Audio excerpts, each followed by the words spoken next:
Hi you guys, welcome on back to my channel. If you haven't been here before, hi, my name is Brittany and I lately have been making a lot of tutorials about how I sell digital products on Etsy, whether that be digital wall art, digital stationery.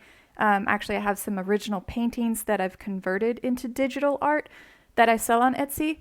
So for today's video, well first, I need to do some housekeeping real quick.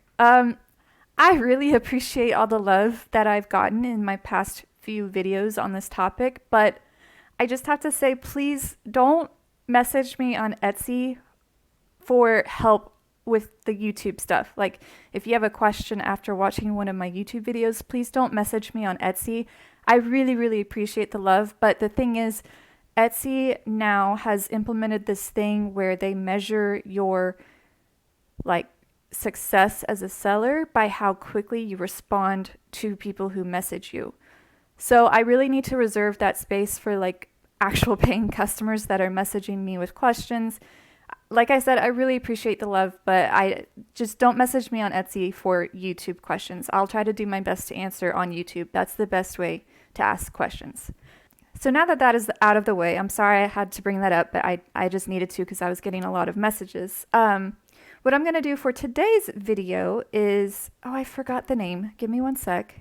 Lady B on one of my previous videos asked me how I do my private listings.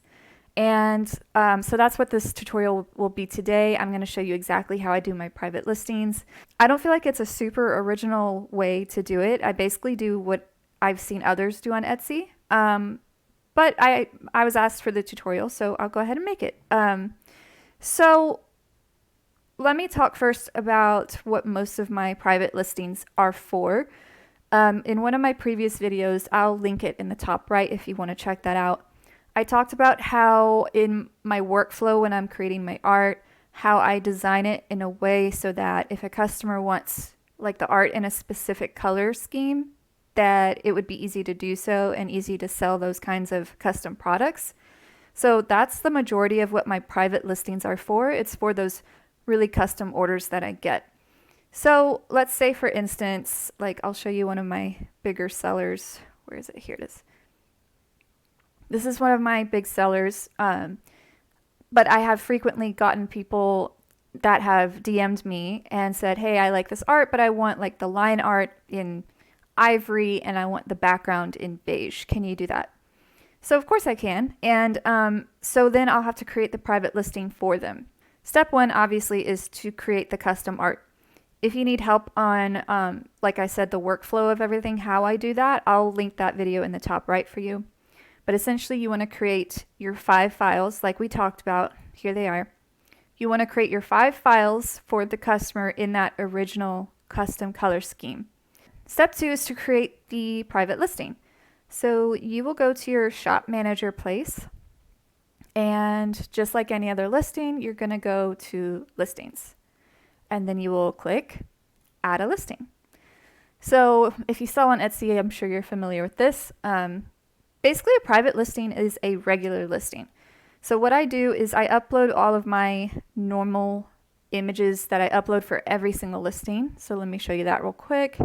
So I've added the photos that I add to every single listing, no matter if they're private or not. One of which is this one here, where it breaks down what the customer is buying. They're getting 5 digital files that can be printed at all of those sizes. We've seen that before. And then I also upload this one that talks about how my products are digital. You won't be receiving anything physical in the mail. It's a digital download. I haven't had that problem with private listings. Usually all the people who want custom products, they're aware they're digital products. But I have, like, I feel like no matter how much I tell customers you're not getting something in the mail, but I still have people like maybe once a month who have purchased something and they'll message me and they'll say, hey, I purchased this 3 weeks ago. I still haven't gotten it in the mail. Where is it?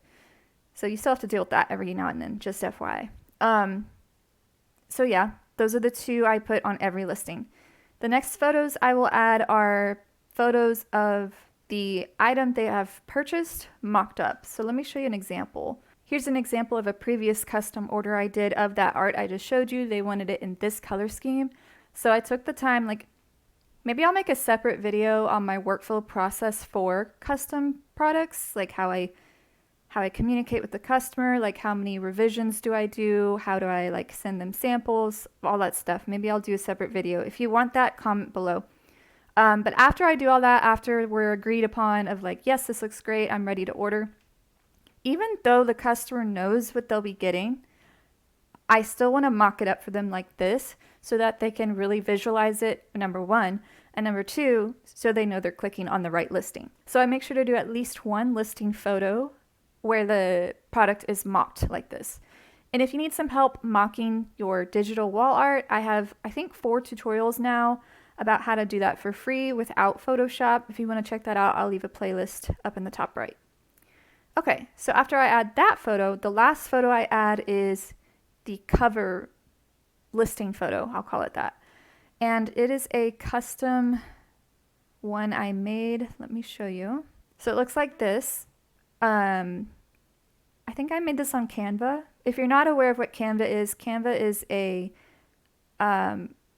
it's known to be a very easy, intuitive graphic design software. Like, it's not complicated, it's drag and drop, kind of simple. Sometimes I use Canva for things like this. I don't want to like get Photoshop or GIMP out.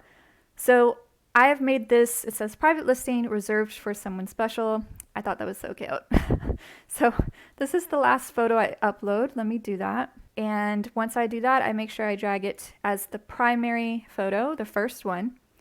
And usually the second one, I'll do the art itself. And then those other 2 we already talked about. Next, usually what I do for the title is I say private listing for Jane Doe. So I put private listing and their name so they know that it's for them. And then I fill all this other stuff out just as usual. I don't really bother with tags and like more of the optional things because I don't need search engine optimization for this. It's for one person. I set the price. I actually don't make custom orders like this extra cost because it literally takes me like 2 seconds to change the colors. I think that's one of the things that lets me stand out as a seller. So I just do the normal price, quantity 1, and then I add my files, which are the 5 files we've already talked about, and that's pretty much it. Then you would click publish and it'll be published. And then what I do at that point is I get the URL for that private listing and I message it to the customer and I say, here's your private listing. Feel free to ask me any questions if you need help printing. Thanks for your business, something like that. I have always wondered, like, because in theory, this is not literally private. There's no way on Etsy to do a private listing, like literally make it so only one person can purchase it. So I have wondered before, like, what would I do if somebody else purchased this? I've never run into that issue.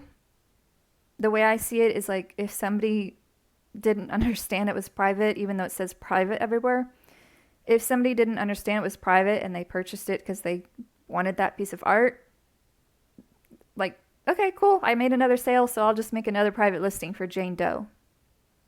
Never happened to me. I've always wondered, but I feel like that's probably how I would handle it if that happened. So that's it for today's video. Sorry if you're bored. I feel like this was really short, but I guess that's good, sweet and to the point, you know. I do have a running list of Etsy videos I need to make that people have asked for. So coming up, just if you're curious, coming up, I have how to make listings for original paintings. So I mentioned in another video that I have, or I can just show you. I have some products here that are original paintings, like this one here. Isn't that so cute, you guys? That's me on the beach in Cabo. That was my reference photo. It is so cute. I love it. So somebody asked for a tutorial on, number one, how to convert an original artwork to a digital artwork. And then number two, like how to create the listing and everything. So that's coming up. I also got a request for how to do mock-ups with multiple frames and like how to do the listing for that as well. So that's coming. Yeah, so those are the next ones coming up. Be sure to subscribe to my channel if you don't want to miss those.